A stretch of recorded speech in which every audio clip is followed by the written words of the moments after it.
Puntahan na kung ano, yung farm dito, yung nag-alaga ng kalabaw, si Mr. Jose. So ngayon ay magpapagatas kami at ano kami ng gatas.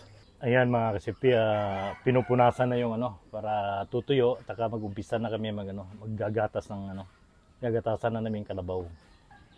Okay mga kasipti, kami ay mag-uumpisa na. So tingnan natin. So yan kung nakita nyo. Medyo maganit yan. Oo. Yan. May salaan pala ito. May salaan yan. Para yung bumakak ng mga... Ayan Widumi, so nakita nyo mga kasipti dami parang parang shower yung lumalabas na gatas. So nakita nyo mga kasipti ganun lang pala. Yan mga kasipti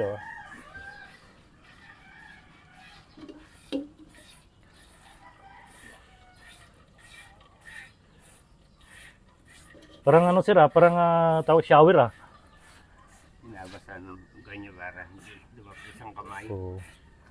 Ang dami ang daming lumalabas gatas mga kasipti tingnan nyo pakarami ganun lang pala paggagatas ng kalabaw. Yun ngayon ko lang nakakita ng sir, yung naggagatas ng kalabaw. Yan talaga? Lahat. Pati lahat ng mga hayop. Ngayon lang ako nakakita. Ngayon lang ako naka-experience. Kambing, yung ginagapon din. Kambing. Ganun din. Hindi ko nakakita ng kambing. Yan Bali yung 4 na didi na yan, sir, palitan yan. Pagka wala na siya, lilipat yun naman. Lilipat. Kaya lang at kumihinapang yun at pinapadeti ko muna sa bulo. Tingnan nyo. Medyo maganit to Maganit pa? Ang daming lumalabas na gatas Biro nyo Gusto nyo mga try? Sige sir. Ganyang Hugas mo na ako. Sige po. So, mga kasipti, ako ay magta-try. Maghuhugas ako ng kamay para malinis. Sa perfume, Hindi. Yan, maghuhugas muna ako kasipti.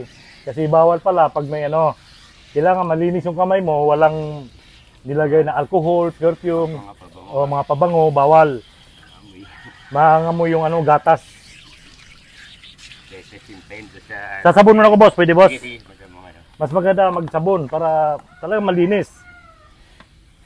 Para tanggal yung kung ano yung mga hinawakan nyo. Yan mga kasipti kailangan magsasabon. Linisan yung kamay para halimbawa pag naglalagay ka ng alcohol or lotion man, kailangan malinis para yung gatas talagang malinis yung gatas.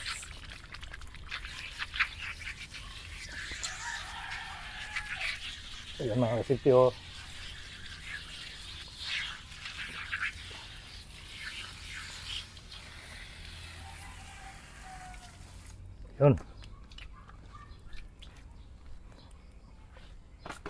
Okay na sir? Okay. Ngayon mga kasipti, ako na naman. Yan. Okay, sir. Yan paano sir? Sige, pag papiga. Hindi, dulo na, dulo. Ganito lang. Ganon. Sa dulo. Kaya nyo, daling guhan. Hirap pala. Yung mga artistang nasa Yun Yun. Yung kakawalan ang dulo. Yun. Ganun lang pala. Yun Kaya hindi pa nagagatasan yung kabila. Yun dami.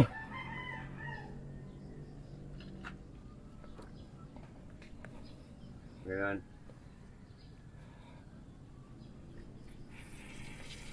Yun, ang dami mo. Asan yun, sir? At least naka-experience mga kasipti. Talagang ano. Oh, ang galing ni Bossing, oh. Tingnan mo, oh. Talagang magaling, oh. Oh. Yun, oh. Malambot na siya. Ah, malambot na. Sige na. Kunti, medyo nakadedi ang kahapon. So, pag ano pala ito, mga ilang litro nito, Bossing, pag ano? Pag ma-fertile yung gatas niya. Ngayon lang nakakahapon, naka 3 litro lang. Ah, kahapon, 3 litro. Pero pagka medyo may edad na yung guya, nakaka 7 litro, 6. Ah, grabe. Pag ano na pala yung may matanda na yung anak niya, yung Mga kalabaw, 2 months, mga 2 1 months, 1 month. 7 liters pala nang nakuha nitong ano nito. So binibigay niya. Oh, sa binibigay ng ano, yung tong kalabaw na ito. Oh, tingnan niyo mga kasipti, oh. Hindi na binabawasan lang. So, pagkatapos nito, sir, dadalhin ito sa ano, sa Dairy. sa dairy. Dito sa yung dairy nila mga kasipti, nandiyan din sa General Trias. Along the highway lang. Barangay Santiago. Sa may Barangay Santiago. Kaya kung bumisita kayo doon, kung gusto nyong bumili ng fresh na gatas ng kalabaw, bisitahin nyo yung ano, yung dairy doon sa may ano, Santiago, along the highway lang. Madali makita yon.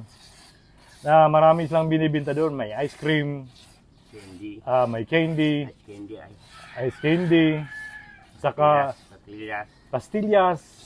Yung mga pastillas pala, Ang gawa sa dapat. gawa pala ng gatas ng kalabaw, kaya masarap yung pastillas. Ito, tingnan nyo, oh. Ang daming gatas. Oh. So, kaya mga farmers sa ibang probinsya, kung may mga kalabaw man kayo dyan, gawin nyo ng gatasan yung kalabaw nyo kasi malaki palang kita nito. Oh, tingnan nyo, ang dami, oh. Paano yan malaman, boss, pag wala ng ano, gatas? Ito, malambot na. Malambot na. Yan na. Oh. Kaya pala yung... Nakakapanyo. Oo. Pagka meron, nakapanyo, sige. Pagpababa, malambot. Malambot. Wala na. Wala na. Ito. Yun, oh. Talagang masarap to. Tikman ko to mamaya mga kasipti. Yung ano, yung fresh ng gatas ng kalabaw. Tayo nakabili ng tinapay. Oh, may tinapay ako dyan, sir. May dala akong tinapay. Kaya, alam nyo kasi, pinaghandaan ko ito kagabi. Bumili ako ng tinapay. Sabi ni Bossing, masarap to pag may kasama tinapay. Nasuso namin to. Nagagawa rin to sa Quezon Puti. Palaman doon.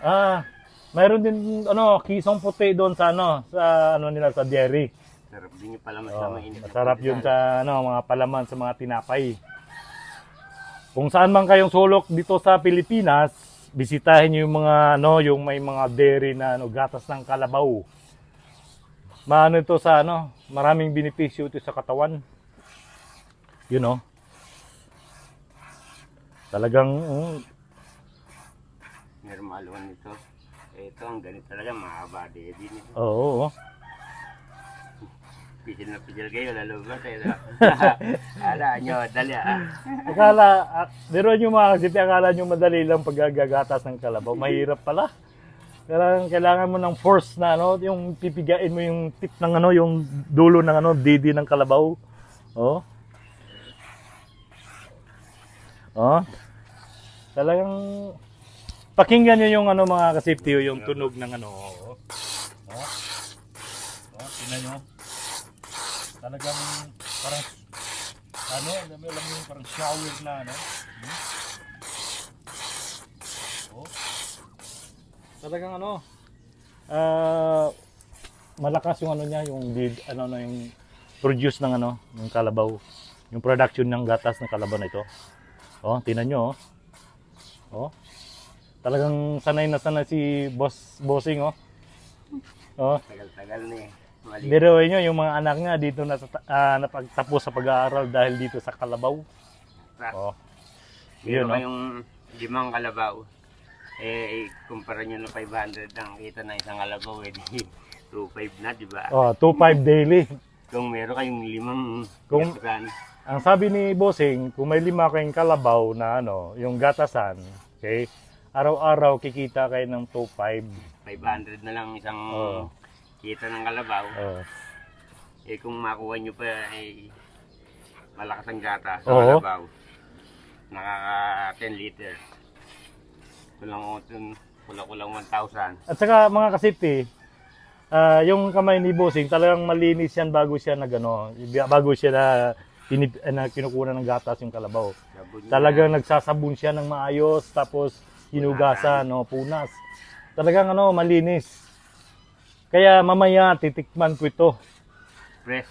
Fresh na fresh. Ngayon lang ako nakainom ng fresh na gatas ng kalabaw. Ang dami Bossing Continue mo. Oh. Di kahapon. So mga kasipti, bigat na.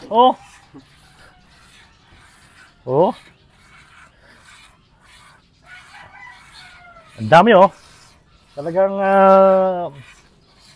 maganda.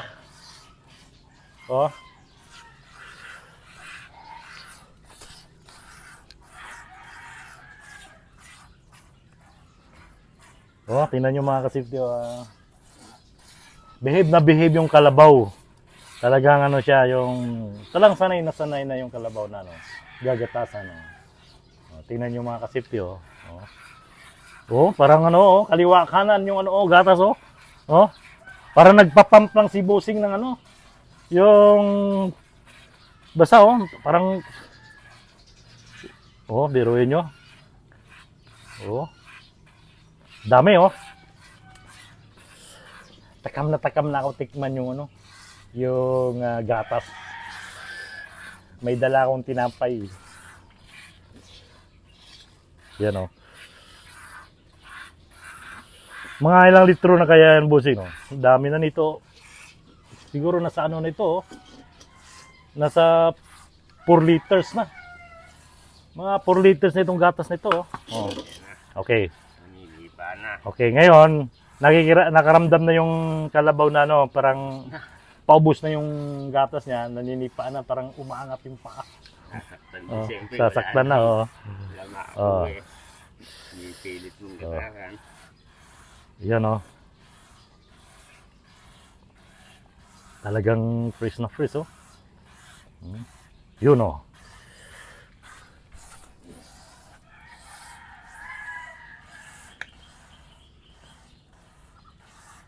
Ang ganda. Yun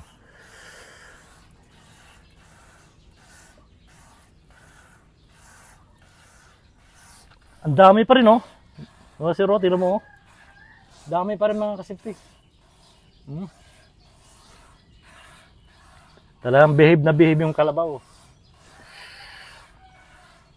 Kaya itong gatas ng kalabaw, marami itong benepisyo na inaano sa katawan natin. Kaya ugaliin yung uminom ng gatas ng kalabaw. Fresh na fresh, masarap. Kaya mamaya titikman ko mamaya mga kasipti. Tingnan nyo. Ang dami pa rin Baka mapuno yung mo yung boss, yung yung bucket na ito. Namin yun para hindi tumablis ang kamay. Talagang mga kasipti yung gatas talagang Puti puting-puti yung gatas, wala kang makitang dilaw. Talagang puting-puti yung gatas. Ganun lang pala Parang hindi yata naubos yung gatas na yun, boss Maganda yun. Ganda ng pagkaano nito ngayon Ang dami daw gatas Ayan mga kasipti kung Ganito lang pala. So sabi ni Busing magtitira daw kami ng gatas para sa anak ng kalabaw na ito. Ito palang kalabaw nito ay nanganak nung dos this month, July 2 nanganak itong kalabaw na ito. So ngayon, ayun. Ayan mga kasipti, oh. Ang bigat. Oh. Oh. Ang bigat.